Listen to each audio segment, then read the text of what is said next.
Hi everyone, this is Details Uncovered and we're in our Strasburg facility in the window department. And today we're going to be talking to Toby and he's going to give us a little overview of how our windows are made. So how long have you been working in this department? I have been here for about 4 years now, a little over 4 years. Okay, what do you like most about what you do? I like the high pace, the efficiency that we're always trying to hit while maintaining the highest quality we can.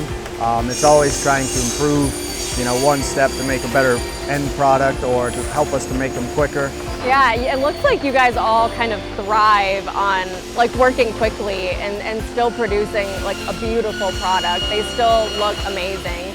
So I guess starting with the beginning of the process, when the vinyl pieces are just raw material before they're even put together, how does the process start for making a window? Yeah, so we get our raw material in. Those come into our stand-up bins by our main extrusion saws.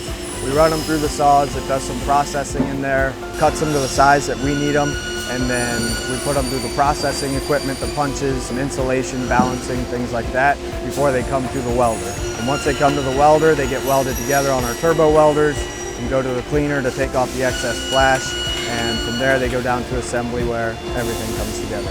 It is impressive what they do, and those windows turn out gorgeous, yeah. So that's cool. Well, thank you for explaining this a little bit. This window section is huge, so it's great to get an overview about this, so thank you. Yep.